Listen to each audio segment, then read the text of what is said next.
Je vous salue tous dans le nom précieux de notre Seigneur Jésus-Christ.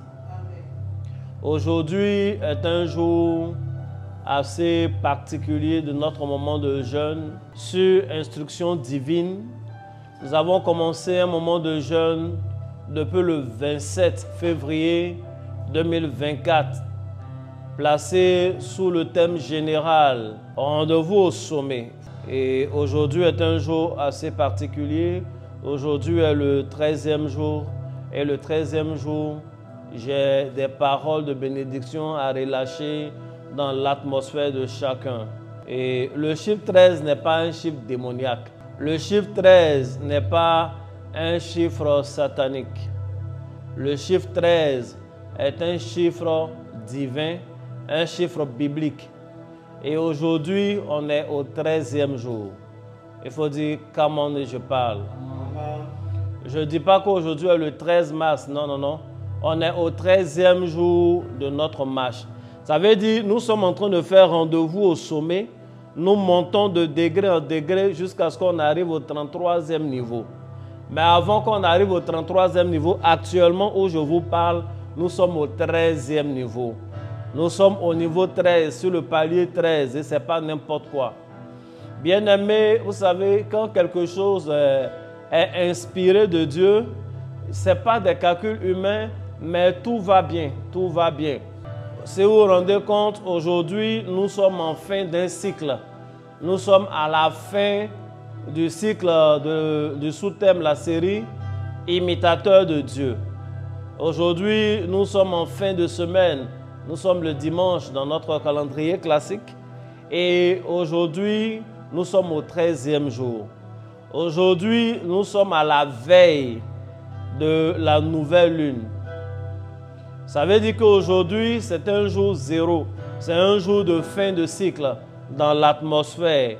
Et ce jour de fin de cycle dans l'atmosphère correspond à notre fin de la série Imitateurs de Dieu. Ça veut dire Dieu avec nous au commencement, il est avec nous à la fin. L'Éternel est avec nous. Je veux encore encourager une personne. Ce moment de jeûne est un moment inspiré par Dieu. Je veux dire à une personne, tu n'es pas dans une grève de la faim. Tu es dans une affaire où Dieu t'a parlé, où Dieu t'a inspiré. Dieu a prévu depuis longtemps te bénir. Voici pourquoi tu as commencé ton moment de jeûne comme ça. Chacun était chez lui, d'autres sont venus et on a commencé un moment de jeûne. Il faut dire Amen. Nous avons commencé depuis le commencement avec Dieu. Chaque jour, nous faisons un pas avec Dieu et chaque jour, nous avançons avec Dieu. Je veux exhorter une personne à prier pendant ce moment de jeûne. À prier pendant ce moment de jeûne. La Bible dit qu'il y a une sorte de démon qui ne part que par le jeûne et la prière. Je veux t'exhorter vraiment à associer la prière à ton moment de jeûne. Pendant que tu ne manges pas, il faut prier. Même les nuits, quand on finit de faire notre moment de prière à 19h, 20h, 20h30 au plus tard, on a fini. Il faut rester dans un esprit de prière. Je veux dire à une personne de retrouver tes habitudes de prieur, de prieuse.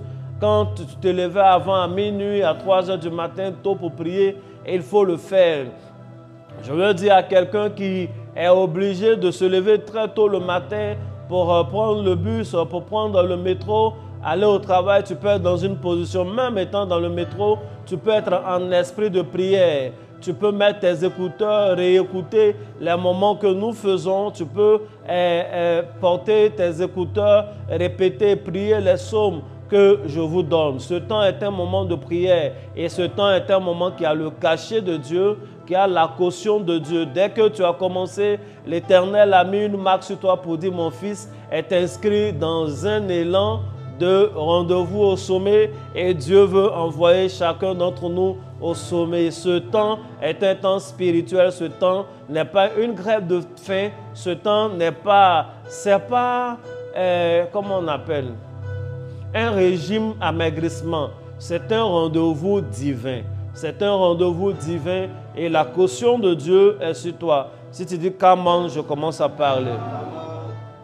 Et en ce 13e jour, je veux déclarer des paroles de bénédiction dans la vie de quelqu'un. Aujourd'hui, tu n'es pas venu écouter plein de choses. Tu es venu recevoir l'onction. Tu es venu recevoir la bénédiction. Aujourd'hui est un jour particulier. On n'a même pas encore lu un seul test. On n'a même pas encore commencé à parler. Mais là où tu es, il y a un ange qui est avec toi. Il y a un ange qui est avec toi. Il y a un ange qui est avec toi. J'étais à la maison. Est-ce qu'on a fini à l'église un peu tard aujourd'hui? Je suis allé faire un truc. J'étais à la maison. Comment on appelle? Je m'étais déjà habillé. J'ai mis la cravate. J'étais devant le miroir. J'ajustais la cravate. Et puis, quelqu'un est venu me cogner avec son épaule. Vous voyez, une manière, dans mon dos. Il m'a cogné comme ça avec son épaule. Il faut dire allons. Il faut dire allons. Amen. Il faut dire allons. Et puis, j'ai jeté un coup d'œil comme ça. J'ai vu, c'est un ange que je connais. C'est un ange que je connais. Il m'a dit allons, allons. En fait, il était plus pressé que moi. Il voulait que je vienne rapidement à ABC. Mais ce n'est pas que pour moi. Pendant que je suis en train de parler, je dis à une personne, aujourd'hui est un jour de récolte. Aujourd'hui est un jour où Dieu va te donner la bénédiction. Il faut être dans un esprit disposé. Pendant que je parle, tu peux dire des Amen. Tu peux ramener la main à ton front. Tu peux dire Amen. Dieu va nous faire énormément de bien. Tout à l'heure, je vais parler. Mais dès que je me suis assis ici, j'ai vu les anges dans l'atmosphère. Et il n'y a pas qu'ici, il y a des anges là où tu te tiens. Dis Amen. Dis Amen. On va prendre nos Bibles. Je vais lire un long message, un long test. Et puis après, je commence à te parler. Est-ce qu'il y a un imitateur de Dieu ici? Amen. Au commencement, Dieu créa les cieux et la terre. Genèse 1. La terre était informe et vide. Il y avait des ténèbres à la surface de l'abîme et l'Esprit de Dieu se mouvait au-dessus des eaux. Dieu dit que la lumière soit et la lumière fut. Dieu vit que la lumière était bonne et Dieu sépara la lumière d'avec les ténèbres. Dieu appela la lumière jour et il appela les ténèbres nuit. Ainsi, il eut un soir et il eut un matin. Ce fut le premier jour. Dieu dit qu'il y ait une étendue entre les eaux et qu'elle sépare les eaux d'avec les eaux. Dieu fit l'étendue et il sépara les eaux qui sont en dessous de l'étendue d'avec les eaux qui sont au-dessus de l'étendue, et cela fut ainsi. Dieu appela l'étendue ciel. Ainsi, il y eut un soir et il y eut un matin. Ce fut le second jour. Dieu dit que les eaux qui sont en dessous du ciel se rassemblent en un seul lieu et que le sec paraisse. Et cela fut ainsi. Dieu appela le sec terre et il appela l'amas des eaux mer. Dieu vit que cela était bon. Puis Dieu dit que la terre produise de la verdure, de l'herbe portant de la sémence, des arbres fruitiers donnant du fruit selon leur espèce et ayant en eux leur sémence sur la terre. Et cela fut ainsi. La terre produisit de la verdure, de l'herbe portant de la sémence selon son espèce et des arbres donnant du fruit et ayant en eux leur sémence selon leur espèce. Dieu vit que cela était bon. Il y eut un soir et il y eut un matin. Ce fut le troisième jour. Dieu dit qu'il y ait des luminaires dans l'étendue du ciel pour séparer le jour d'avec la nuit. Que ce soit des signes pour marquer les époques, les jours et les années. Et qu'ils servent de luminaires dans l'étendue du ciel pour éclairer la terre. Et cela fut ainsi. Dieu fit les deux grands luminaires, le plus grand luminaire pour présider au jour et le plus petit luminaire pour présider à la nuit. Et il fit aussi les étoiles. Dieu les plaça dans l'étendue du ciel pour éclairer la terre, pour présider au jour et à la nuit, pour séparer la lumière d'avec les ténèbres. Dieu vit que cela était bon. Ainsi, il y eut un soir et il y eut un matin, ce fut le 4e jour. Dieu dit que les eaux produisent en abondance des animaux vivants et que les oiseaux volent sur la terre vers l'étendue du ciel. Dieu créa les grands poissons et tous les animaux vivants qui se meuvent et que les eaux produisirent en abondance selon leur espèce. Et créa aussi tout oiseau ailé selon son espèce. Dieu vit que cela était bon. Dieu les bénit en disant, soyez féconds, multipliez et remplissez les eaux des mers et que les oiseaux multiplient sur la terre. Ainsi il y eut un soir et il y eut un matin, ce fut le 5e jour. Dieu dit que la terre produise des animaux vivants selon leur espèce, du bétail, des reptiles et des animaux terrestres selon leur espèce. Et cela fut ainsi. Dieu fit les animaux de la terre selon leur espèce, le bétail selon son espèce, et aussi tous les reptiles de la terre selon leur espèce. Dieu vit que cela était bon. Puis Dieu dit, faisons l'homme à notre image, selon notre ressemblance, et qu'il domine sur les poissons de la mer, sur les oiseaux du ciel, sur le bétail, sur toute la terre et sur tous les reptiles qui rampent sur la terre. Dieu créa l'homme à son image et le créa à l'image de Dieu et créa l'homme et la femme. Dieu les bénit et Dieu leur dit, soyez féconds, multipliez, remplissez la terre et l'assujettissez, et dominez sur les poissons de la mer, sur les oiseaux du ciel et sur tout animal qui se meut sur la terre. Et Dieu dit, voici, je vous donne toute herbe verte, portant de la sémence et qui est à la surface de toute la terre, et tout arbre ayant en lui du fruit d'arbre et portant de la sémence, ce sera votre nourriture. Et à tout animal de la terre, à tout oiseau du ciel et à tout ce qui se meut sur la terre, ayant en soi un souffle de vie, je donne toute herbe verte pour nourriture.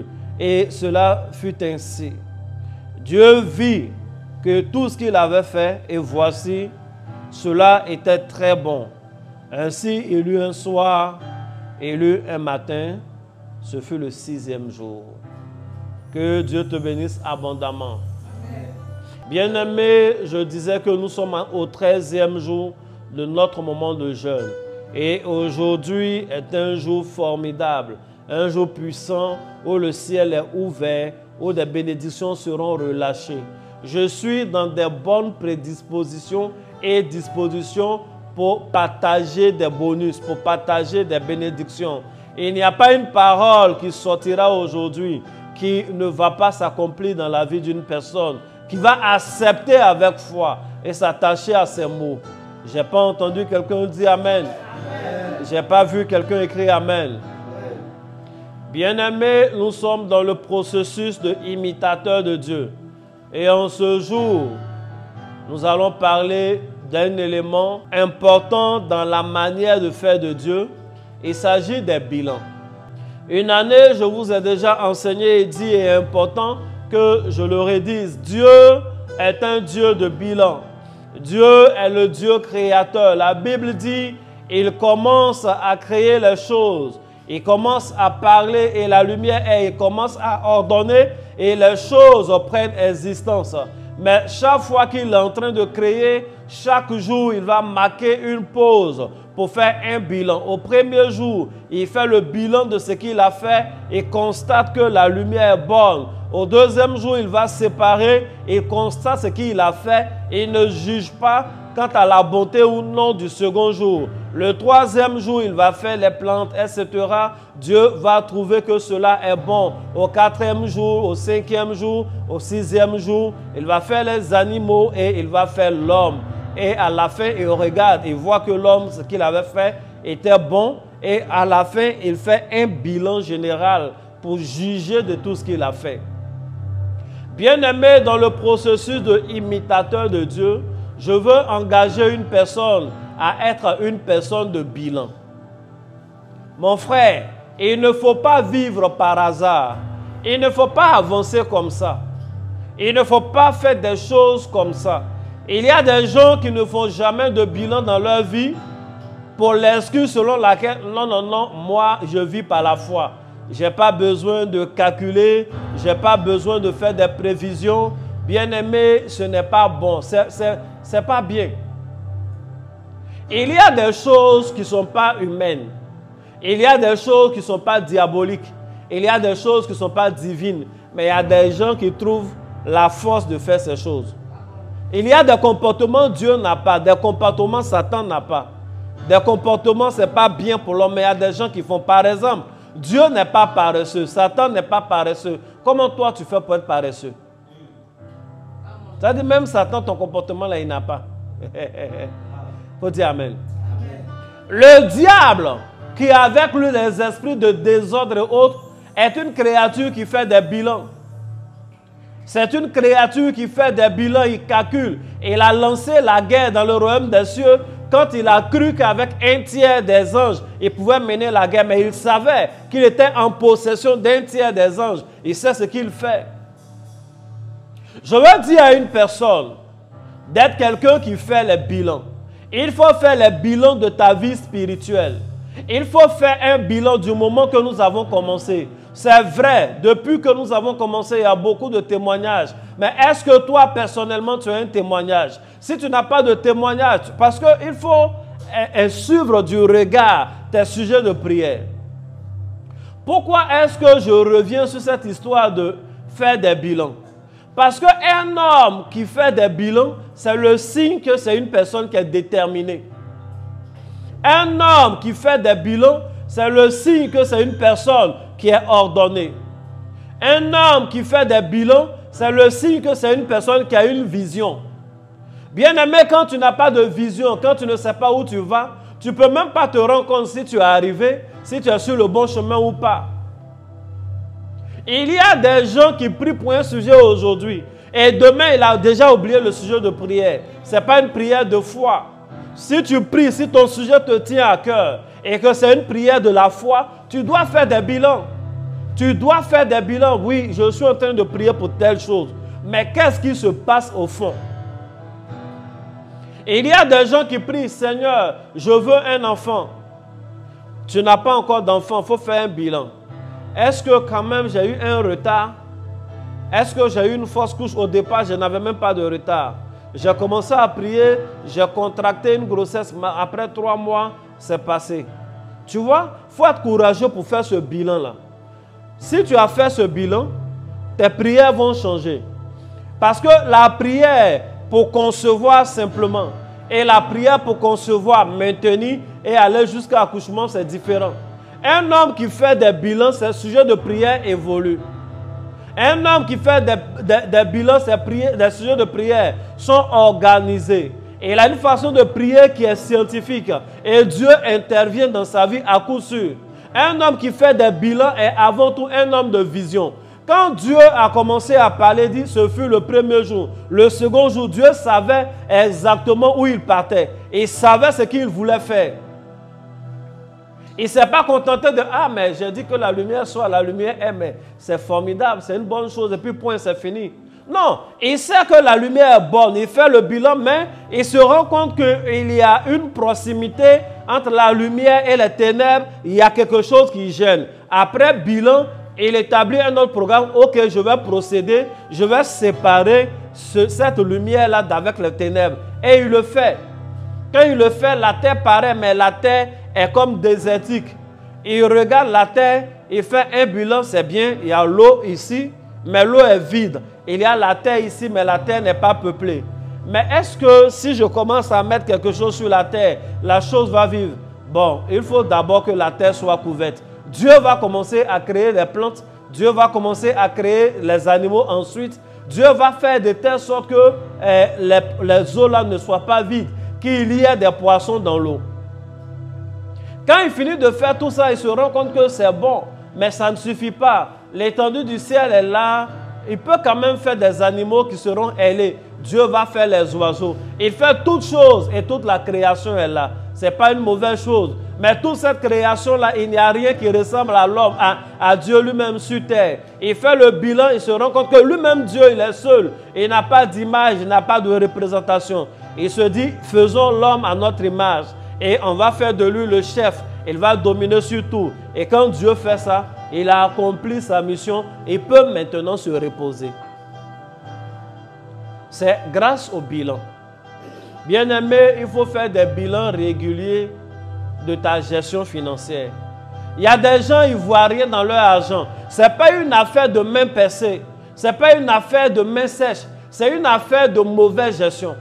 Il y a des gens, ils viennent voir le pasteur. Vraiment, moi-même, je ne sais pas. Quand je prends mon salaire, je ne sais même pas où ça va. Tu ne sais pas où ça va comment. Tu ne sais pas où ça va comment. Tu payes des choses, ça ne disparaît pas quand même. Si tu as des pertes mystérieuses, ça c'est un cas. Il y a des gens, ils peuvent finir 1 million, ils ne savent pas comment il a fini 1 million. Et il ne sait pas il a fait quoi avec. C'est parce que tu n'as pas l'habitude de faire des bilans que tu refais les mêmes erreurs. C'est parce que tu n'as pas l'habitude de faire un bilan de ta gestion que tu refais les mêmes erreurs. C'est parce que tu n'as pas eu l'habitude de faire un bilan de ton premier goumen là que tu reprends les mêmes gourmets. C'est le même comportement que tu as eu avec un là, tu as le même comportement avec l'autre, il va te donner le même gourmet. Les mêmes signaux que le premier a émis, le second est en train de mettre et puis tu ne prends pas tes précautions. Toi, ton cœur est devenu comme ballon de basket dans la main des garçons, on tape le sol avec, on jette dans le panier, tu souffres comme ça. Tu vas venir pleurer au bureau, on va prier, Dieu va te donner quelqu'un d'autre. Même comportement va suivre, il y a quoi? Il faut faire des bilans de tes succès, il faut faire des bilans de tes échecs. C'est comme ça qu'on évolue dans la vie. Dieu est Dieu, je vous assure. L'Éternel pouvait dire un seul mot. Et en un seul mot, toute la création allait se faire un coup. Il n'y a pas à faire de premier jour, deuxième jour, troisième jour. Dieu est Dieu. La création pouvait se faire en une réaction immédiate, rapide. Mais Dieu l'a fait par procédure. Dieu a suivi un process. C'est pour nous parler à nous, l'homme qu'il met. Il a tenu à ce qu'on soit informé. On n'était pas là quand il créait ces choses. Mais il a parlé à Moïse. Il a tenu à ce qu'on soit informé de ses méthodes, afin qu'on le copie. Dieu est un Dieu de bilan. Quand vous prenez un livre comme le livre de Nombres dans la Bible, c'est un livre de bilan de chiffres, donc de bilan financier. Quand vous prenez un livre comme 1 Chronique, 2 Chroniques, c'est des livres de bilan de la vie des rois, de bilan de certains prophètes à leurs époques. Dieu est un Dieu de bilan. Dieu est un Dieu de bilan. Toi, il faut progresser comme Dieu. À la fin du mois, il faut t'asseoir, il faut réfléchir. Tu vois, il y a les choses qui bouffent ton argent. C'est parce que tu n'étais pas assis pour réfléchir, sinon tu vas arrêter. Il y a des dépenses que tu fais. Si tu fais un bon bilan réfléchi, tu vas te rendre compte qu'il y a des choses que tu peux supprimer dans ta façon de vivre. Il y a des choses que tu peux supprimer dans ta façon de vivre.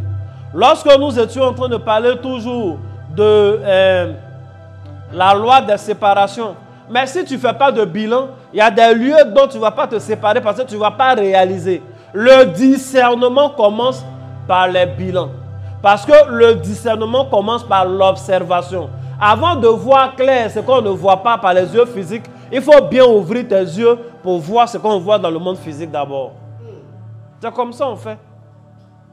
L'argent là, c'est vrai, un caractère spirituel, mais c'est l'argent. C'est des chiffres. Toi-même, tu sais que tu as eu 1 million. Si aujourd'hui il reste 100 000 dans ta main, tu dois être capable. Si tu n'es pas désordonné dans ton esprit, tu dois être capable de tracer, de faire une comptabilité. Pourquoi il me reste 100 000? Mais toi, tu n'es même pas capable. Il y a des gens, tu lui donnes l'argent, tu tournes, tu reviens, il n'y a plus de monnaie. Quand tu demandes, j'ai fait, ça veut dire qu'il a fait des choses inutiles. Il a fait des choses inutiles. Des choses inutiles. Si pendant qu'on est en train de jeûner, chaque soir tu ne fais pas de bilan, tu ne sais pas de voir, mais on a commencé 33 jours. Dans le musulman, on est au 13e jour. Moi, j'ai eu quoi encore? J'ai entendu des témoignages des autres. Bien aimé, si tu ne fais pas de bilan, ça ne va pas te permettre de réorganiser tes sujets de prière et d'avoir beaucoup plus de détermination. Ce que je veux dire, un homme qui ne fait pas de bilan est un homme désordonné. Et Dieu n'est pas un Dieu désordonné. Quand la terre était informe et vide, Dieu a trouvé que ce n'était pas normal. Il dit non, on ne peut pas laisser comme ça. Dieu n'est pas un Dieu du chaos. Dieu n'est pas un Dieu du mélange. Il faut faire un bilan de la gestion de ton temps. Il faut faire un bilan de ta gestion financière. Il faut faire un bilan de ta vie spirituelle. Il y a des gens qui ne se rendent même pas compte de leur croissance spirituelle. Il y a des gens qui ne font même pas de bilan de leur temps de prière. Il faut être une personne de bilan. Il faut faire un bilan chaque fois. Quelqu'un a dit Amen? Est-ce que quelqu'un a dit Amen? Quelqu'un a dit Amen? Amen. Faut te réveiller. Faut te réveiller. Faut te réveiller. Amen. Je suis venu parler du réveil et de la divinité en toi. Dieu fait bilan, faut faire bilan. Faut bien gérer tes choses. Quand on va parler de la vie financière, vous allez voir. Faut bien gérer tes choses. Faut bien gérer ton temps. Tu perds ton temps comme ça, regarde, tu vieillis. Tu perds ton temps parce que tu es toujours en train de faire les mêmes choses. Il y a des gens, ils partent toute la journée, il est assis au quartier en train de jouer aux dames. Tu as joué aux dames comme ça pendant 3 ans et puis après tu dis, hé Dieu, moi-même ma vie n'évolue pas. Mais ta vie ne peut pas évoluer parce que tes comportements n'évoluent pas. Ta vie ne peut pas évoluer parce que tes attitudes n'évoluent pas. Ça veut dire qu'après 3 ans, c'est là que tu te réveilles. Tu te rends compte que tu es au même niveau. Mais les gens avec qui tu jouais aux dames là, tu ne vois pas que les concurrents là changent au fur et à mesure. Il y a un jeune avec qui tu jouais, maintenant il a eu stage, tu ne joues plus avec lui. Après tu le vois chaque matin, quand vous êtes en train de jouer, lui il s'en va au travail. À 16h ou 17h, quand il rentre, il dit viens on va jouer. Il vient, il peut jouer une seule fois, il est fatigué, il doit aller dormir parce que le lendemain il s'en va au travail. Et puis tu trouves qu'il est devenu orgueilleux. Il n'est pas devenu orgueilleux. Sa vie a évolué, ça a changé. Ses responsabilités ont changé. Sa vision a changé. Il ne faut pas être son sorcier. Il faut penser à évoluer toi-même d'abord. Si tu travailles aussi, vous allez partir au travail ensemble. Les soirs, vous allez faire vos after work. Et puis, il y a des gens, ils n'ont pas honte. On dit after work. After work de tes camarades fonctionnaires. Toi, tu ne travailles pas encore, puis tu t'assois dedans aussi, quand même. Il faut prendre leur heure de after work là. Work, va prier, va te chercher. Ils ont dit after work, ils ont fini de travailler. Ils sont allés boire leur billet. Toi, tu n'as pas travaillé aussi, tu es assis au milieu d'eux. Ah, tiens.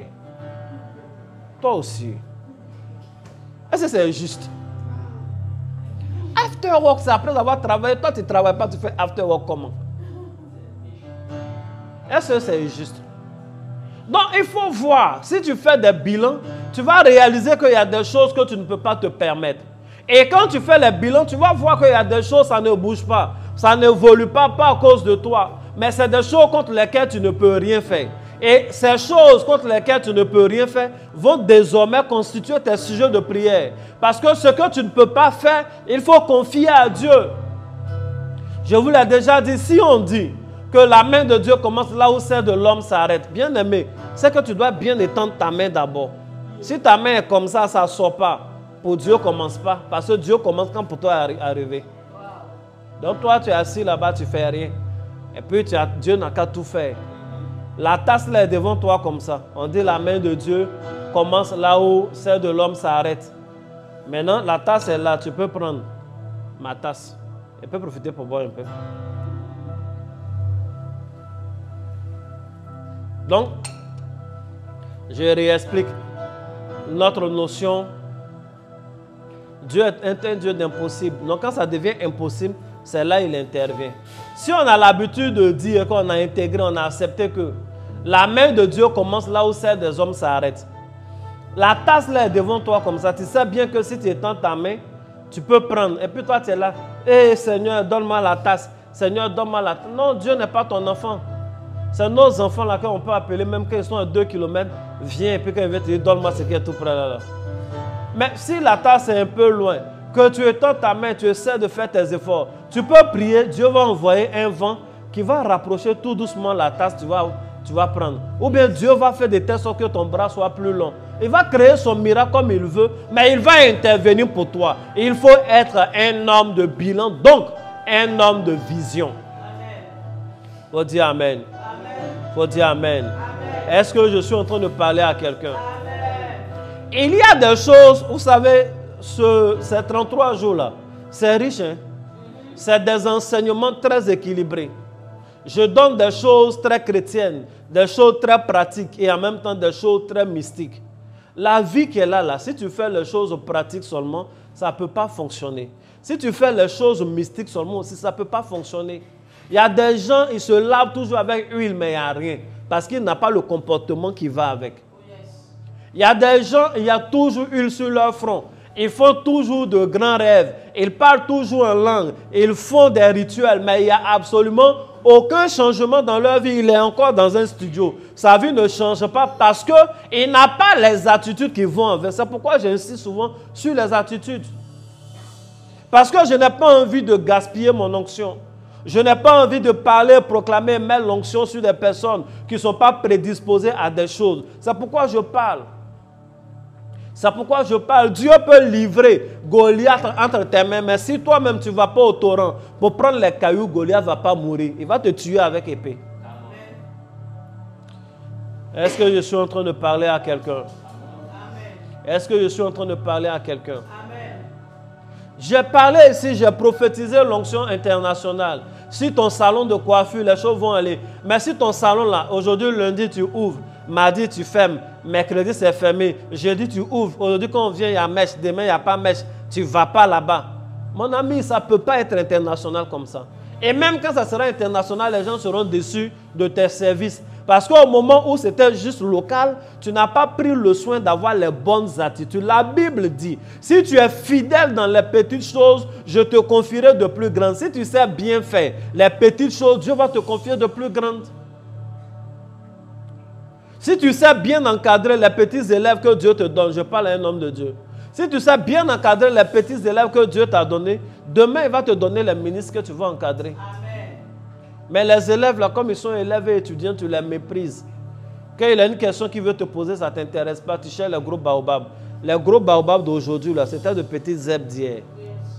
Il faut dire Amen. Amen. Est-ce que j'ai fini de parler à quelqu'un même? Est-ce que je te parle bien? Amen. Est-ce que je te parle bien? Yes, papa. Il faut être un Dieu de bilan. Amen. Je veux prier pour quelqu'un. La Bible dit que nous sommes des dieux. Nous ne devons pas avoir un sort différent de celui de Dieu. Nous sommes des dieux. Donc nos affaires ne doivent pas avoir un sort différent de celui de Dieu. Si nous sommes des dieux et que nos sorts sont différents de celui de Dieu et que nos affaires sont différentes de celles de Dieu, il y a anomalie et cette anomalie doit être corrigée. La Bible dit qu'au commencement, quand Dieu a fait, il a regardé, c'était bon. Quelqu'un a remarqué? La lumière était bonne, la séparée, c'était le premier jour. Au deuxième jour, Dieu n'a pas fait de commentaire. Parce que c'est la séparation. Je vous ai dit, les séparations sont douloureuses. On doit se séparer de quoi? On doit se séparer de certains lieux. Un lieu où tu as vécu longtemps, quand tu quittes, tu ne peux pas quitter en dansant. Ou bien? On voit souvent les sportifs le faire, les footballeurs. Quand il a été formé dans un centre, etc., il est devenu fort. Il allait ailleurs, dans une autre équipe. Et quand il vient jouer, s'il marque contre son centre formateur, il y en a qui sont intelligents, ils ne s'élèvent pas trop. Ils ne crient pas trop, ils ne se moquent pas des supporters du club qu'il a fermé. C'est comme ça, formé. On a vu quand... la Côte d'Ivoire jouait contre la petite équipe du Mali, là. Ce jour-là même, aucun Malien n'a marqué. Les Ivoiriens ont marqué 3 buts. Un Ivoirien de choses d'origine et Malien de nationalité a marqué contre la Côte d'Ivoire. En ce moment-là, on était éliminés. Il était content pour son équipe. Il a joué correctement pour son équipe, mais il n'a pas voulu se moquer de sa nation d'origine. C'est normal. C'est normal. Il faut dire Amen. Amen. Donc, tout ce qui est séparation là, Dieu ne peut pas dire c'est bon, il ne parle pas. Mais il n'a pas dit c'est mauvais, il a fait. Il a fait, il s'est séparé. Les gens là, ils n'ont pas hésité. Quand Jonas a dit jetez-moi dans l'eau, ils l'ont jeté dans l'eau pour sauver leur bateau et sauver leur vie. Mais on ne les a pas jugés, on ne les a pas traités d'assassins, ou bien on n'a pas dit ils sont gentils ou ils ne sont pas gentils, on ne parle pas. Les séparations, on ne commande pas trop. Il y a des gens qui sont en train d'opérer des séparations, tu prends WhatsApp, chaque jour, ils ont des choses, des proverbes. Ce n'est pas parce que tu es en train de te séparer de quelqu'un que tu dois souhaiter dans ton cœur que cette personne-là échoue. Toi, tu vas réussir, puis on va avoir la vérité. Non. Allez-y, vous deux, réussissez. Que chacun prenne sa route. Dieu a séparé la lumière d'avec les ténèbres. Est-ce que la nuit n'a pas son rôle? La nuit a son rôle. Est-ce qu'on ne fait pas veiller de prière aujourd'hui?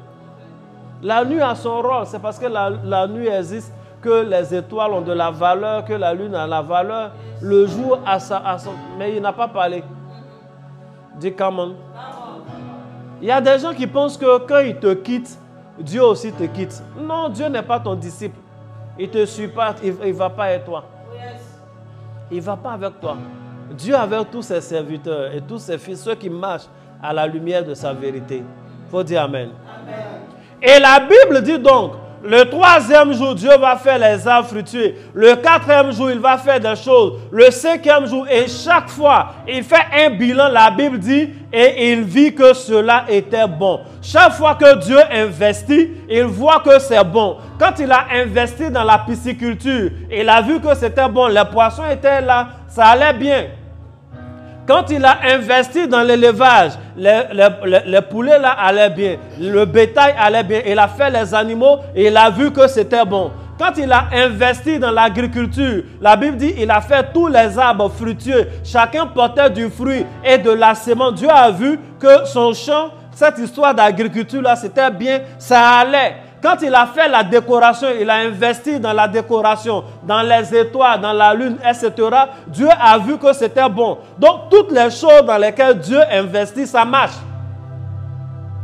Quand il a investi dans l'administration, il a créé l'homme, il a créé la femme pour administrer tout ce qu'il avait fait. Il avait établi directeur. Dieu a vu que c'était bon. Donc, que ce soit dans le secteur primaire, que ce soit dans le secteur secondaire, parce que il y a un secteur secondaire dans cette affaire. Dieu n'a pas fabriqué directement les animaux. Il parle à la terre et il dit à la terre de créer les animaux. Donc, il y a manufacturation. Il y a une usine. La terre devient comme une usine qui doit produire des animaux. Donc, Dieu est un industriel. Dieu a une usine de transformation. Et quand Dieu établit son usine de transformation, il voit que cela est bon, ça marche, ça fonctionne. Les produits là sont de qualité, les animaux vivent bien. Il commence à s'étendre partout, donc son affaire marche. Est-ce que quelqu'un comprend comme j'explique?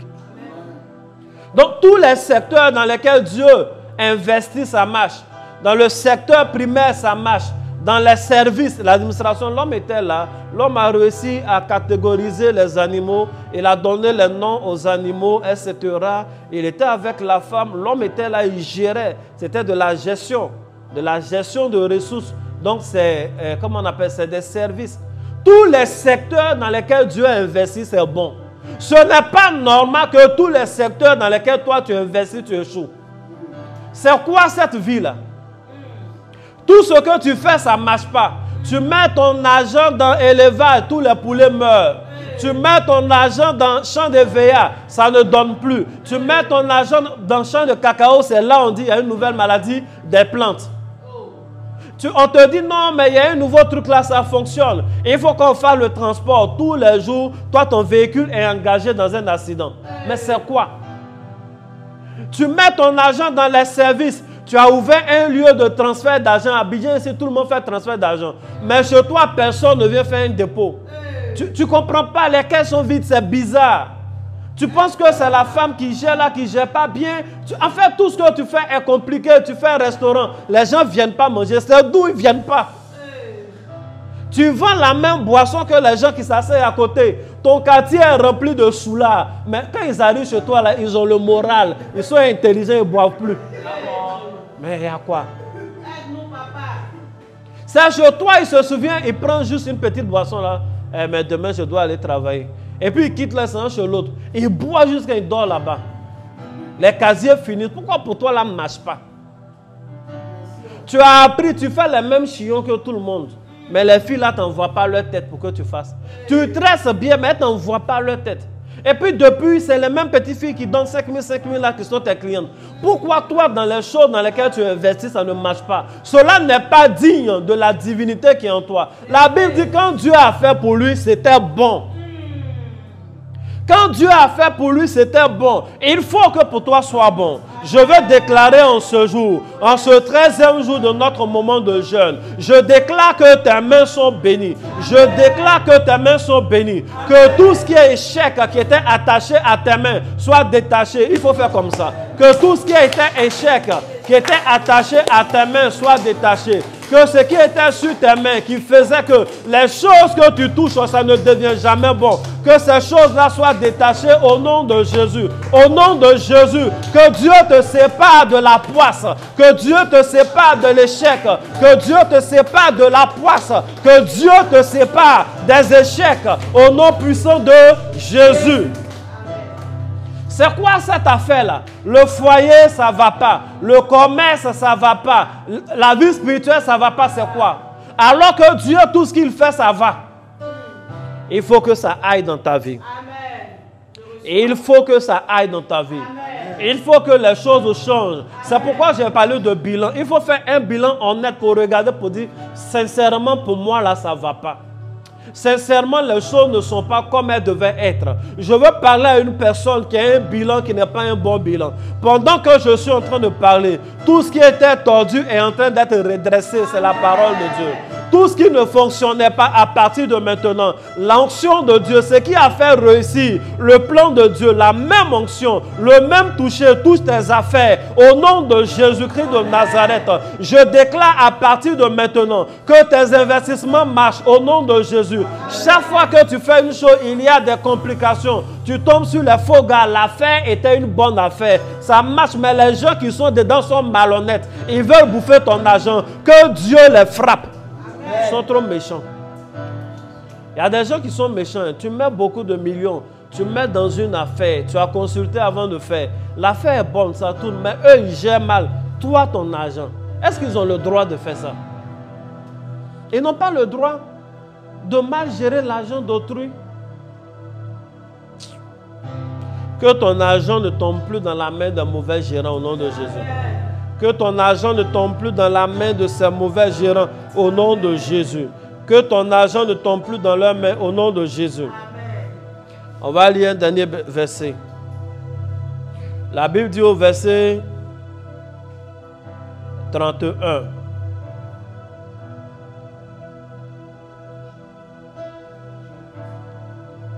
Dieu vit tout ce qu'il avait fait et voici, cela était très bon. Il faut dire Amen. Ainsi, il y eut un soir et il y eut un matin, ce fut le 6e jour. Est-ce que vous voyez comment les choses de Dieu fonctionnent? Dieu a commencé sa création. Il fait des bilans. Premier jour, c'était bon. Deuxième jour, il préfère ne pas juger. Troisième jour, c'est bon. Quatrième jour, c'est bon. Cinquième jour, ainsi de suite, il finit la création. Et quand Dieu finit, la Bible dit, quand il regarde au dernier moment, Dieu vit que cela était comment? Était très bon. Et un mot qui s'ajoute, ce n'est plus juste bon, c'est très bon. Il a commencé un peu, c'est bon. Ouais, c'est bon quand même. Ça va, c'est un bon bilan, c'est bon. C'est bon. Et puis à la fin, c'est très bon. Il a dit, il peut me reposer. Ça veut dire que ce que Dieu visait comme objectif, ce n'était pas d'avoir de bonnes choses, c'était d'avoir de très bonnes choses. Donc Dieu commence, c'est bon, il fait des choses inanimées, après il fait des choses animées, des choses qui peuvent se reproduire, il fait l'homme, l'homme lui ressemble, l'homme peut gérer, waouh, ça c'est super, c'est très bon. Voici le sort des imitateurs de Dieu. Voici le processus normal. Ce n'est pas normal que toi, tu commandes les choses, que ce soit renversé. Il y a des gens, au contraire, quand ils commencent, c'est très bon. Mais à la fin, c'est très mal. Ça, ce n'est pas normal. Il y a des gens, quand ils commencent, c'est très bon. Après, c'est un peu bon. Ça commence à coincer. Et puis, à la fin, c'est la ruine totale. Il y a des gens, quand ils commencent, tout le monde acclame, waouh, c'est une bonne idée, c'est une innovation. Et puis d'autres te copient. Ceux qui te copient, là, ils commencent un peu, ils n'avaient pas l'idée avant toi. Mais progressivement, eux, ils avancent. Et puis pour toi qui avais commencé, tout le monde a pris exemple sur toi. À la fin, c'est très nul. Rien de bon à prendre dedans. Tu as commencé ton chant Quand ça, les trucs comme ça, les fleurs, beaucoup de fleurs, c'est très bon. Mais quand ça donne des fruits, tu ne sais pas où les fleurs là sont passées. Finalement, tout ne donne pas. Ça donne un peu 2 ou 3 fruits. Ou bien même tu fais une bonne récolte. Mais toi, à ton tour, au temps de vente, là, ça coûte plus cher. Il y a un processus, des trucs qui se passent. Il y a un incendie qui vient, oh, ça a brûlé le stock. En fait, il y a toujours un malheur qui fait que ce que tu as commencé qui était très bon, finit mauvais. Ce n'est pas normal, ce n'est pas digne de Dieu. Dieu a commencé bon, il a terminé très bon. J'active maintenant une onction dans la vie de quelqu'un. Que tout ce que tes mains touchent évolue au nom de Jésus. Que tout ce que tes mains touchent évolue au nom de Jésus. Que les choses qui n'étaient pas bonnes dans ta vie, à partir de maintenant, se bonifient au nom de Jésus. Que ce qui était déjà bon devienne très bon au nom de Jésus-Christ de Nazareth. Que ton entreprise connaisse une bonne évolution au nom de Jésus-Christ de Nazareth. Que ton ministère connaisse une bonne évolution au nom de Jésus.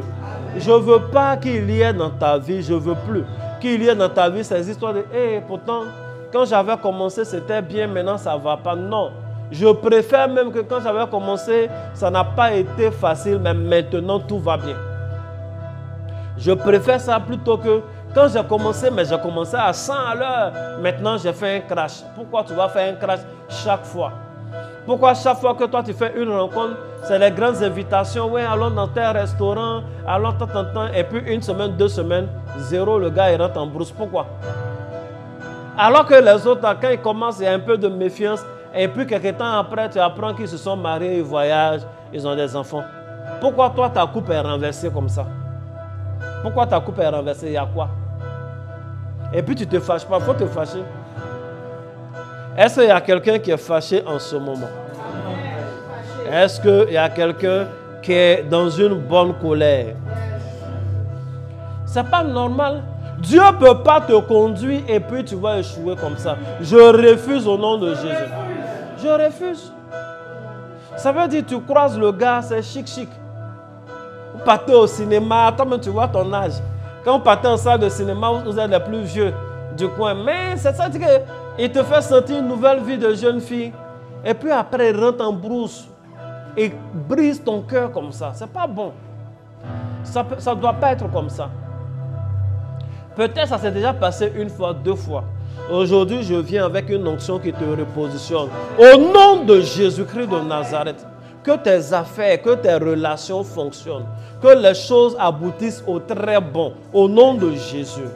Bien-aimé, tu peux acclamer le Seigneur.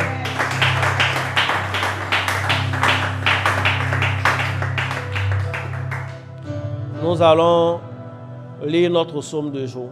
Et après, je vais faire les annonces. Tu vas répéter avec moi. Au chef des chantres de David. Psaume. Éternel, tu me sondes et tu me connais. Tu sais quand je m'assieds et quand je me lève. Tu pénètres de loin mes pensées. Tu sais quand je marche et quand je me couche. Et tu pénètres toutes mes voies. Car la parole n'est pas sur ma langue. Que déjà, ô Éternel, tu la connais entièrement. Tu m'entoures par derrière et par devant. Et tu mets ta main sur moi. Une science aussi merveilleuse est au-dessus de ma portée. Elle est trop élevée pour que je puisse la saisir. Où irai-je loin de ton esprit? Et où fuirai-je loin de ta face? Si je monte aux cieux, tu y es. Si je me couche au séjour des morts, t'y voilà. Si je prends les ailes de l'aurore et que j'aille habiter à l'extrémité de la mer, là aussi ta main me conduira et ta droite me saisira. Si je dis, au moins les ténèbres me couvriront. La nuit devient lumière autour de moi. Même les ténèbres ne sont pas obscures pour toi. La nuit brille comme le jour. Et les ténèbres comme la lumière. C'est toi qui as formé mes reins. Qui m'as tissé dans le sein de ma mère.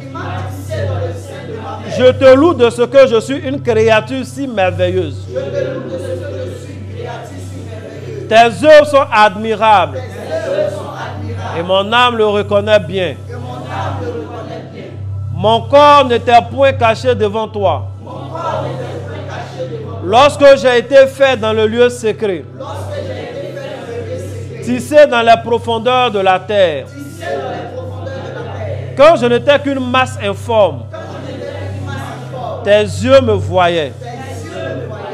Et sur ton livre étaient tous inscrits les jours qui m'étaient destinés, afin qu'aucun d'eux n'existât. Que tes pensées, ô Dieu, me semblent impénétrables. Que le nombre en est grand. Si je les compte, elles sont plus nombreuses que les grains de sable. Je m'éveille et je suis encore avec toi. Ô Dieu, puisses-tu faire mourir le méchant. Ô Dieu, puisses-tu faire mourir le méchant. Homme de sang, éloignez-vous de moi. Ils parlent de toi d'une manière criminelle. Ils prennent ton nom pour mentir. Eux, tes ennemis. Éternel, n'aurais-je pas de la haine pour ceux qui te haïssent? Du dégoût pour ceux qui s'élèvent contre toi? Je les hais d'une parfaite haine. Ils sont pour moi des ennemis. Sonde-moi, ô Dieu, et connais mon cœur. Éprouve-moi et connais mes pensées. Regarde si je suis sur une mauvaise voie. Et conduis-moi dans la voie de l'éternité. Dis Amen 3 fois. Amen. Amen. Amen. Que Dieu vous bénisse. Amen. Que la main de Dieu soit sur la vie de chacun d'entre vous. Amen. Nous venons de finir notre moment du jour. Et en même temps, nous venons de finir avec la série de, comment on appelle, imitateurs de Dieu. Je vais exhorter une personne à retourner sur les vidéos, à suivre les enseignements, à aller sur YouTube, à se mettre à jour. Aujourd'hui était le 13e jour de notre moment. Je prie que Dieu t'exauce. Je prie que Dieu te donne le bébé. Je prie que Dieu te donne d'avoir le visa. Je prie que Dieu te donne un travail. Je prie que Dieu te donne des dons spirituels excellents. Je prie que Dieu te donne de bonnes connexions. Je prie que ton feu ne s'éteigne jamais. Que ta lumière brille à tous égards. Je prie que ta parole soit forte et créatrice. Je prie que Dieu te donne le dessus sur tes adversaires. Au nom puissant de Jésus. Que Dieu te bénisse. Que Dieu te donne l'argent. Donc nous avons fini avec le thème. À partir de demain, nous allons dans le camp de l'ennemi. Nous, on ne va pas dans le camp de l'ennemi sans machette ni quoi là même. Il y a une chanson là. Combattons Satan sans fusil, sans épée. C'est un faux chant. Hein? Mais tu ne peux pas aller combattre sans fusil, sans épée, tu vas perdre. Il faut prendre fusil, il faut prendre épée. Yes. Tu peux dire peut-être sans fusil physique. Maintenant, regardez le chant. Il dit, combattons Satan sans fusil et sans épée. Maintenant, ils s'en vont, ils sont au milieu, ça chaud écrit, ô Éternel, au secours dans ce combat. Ah bon, c'est l'Éternel qui t'a dit qu'il faut aller sans épée. Quand il disait à Israël même de sortir pour aller, il a dit prenez les armes. Deuxième fois qu'il a envoyé les disciples, Jésus a dit prenez couteau, prenez bâton, allez évangéliser. Prenez vos couteaux là, allez évangéliser. La Bible nous dit les armes spirituelles. Le chrétien doit être armé spirituellement. Toi, tu viens dire non, il faut qu'on aille combattre sans épée. Moi, il ne veut pas aussi. Maintenant, si tu vois, ce n'est pas arrivé au milieu à Bako, Éternel, au secours dans ce combat. Ce n'est pas un combat, c'est un massacre. Donc nous on a crié au secours d'abord. On va avec l'Éternel dans le combat, on est armé. Et nous on combat dans la victoire. Amen. À partir de demain, nous allons travailler fort. À partir de demain, ça sera des moments de prière intenses. On n'est pas seul sur le ring. Sur le ring, là, il y a l'adversaire. Cet adversaire-là, on doit le mettre KO comme Francis Ngannou. On doit le faire tomber. En fait, la vie que nous venons de lire dans Genèse 1, Genèse 2 était belle jusqu'à ce que le serpent envoie sa tête dans le jardin et puis Adam a tout perdu. Nous, on va s'occuper du serpent à partir de demain. À partir de demain, ça sera des temps de combat forts. Je vais vous donner des sujets de prière. On va prier et puis je vais vous donner des secrets. Comment vaincre le non-accomplissement? Comment vaincre l'esprit de pauvreté? Comment vaincre la stérilité spirituelle et physique? Comment détruire la sorcellerie domestique? Amen. Ça veut dire la sorcellerie qui vit avec toi là. Il y a une sorcellerie qui vit avec toi à la maison, qui vit avec toi au travail, tous tes projets. Tu as l'impression qu'ils savaient d'avance et puis ça se garde seulement. À un moment donné, on doit régler leur compte. Et nous avons cette semaine qui vient là pour régler leur compte. À partir du 14e jour, on va se montrer les choses. Il faut bien dire Amen. Amen. Donc, voici les annonces majeures. Voici les annonces majeures.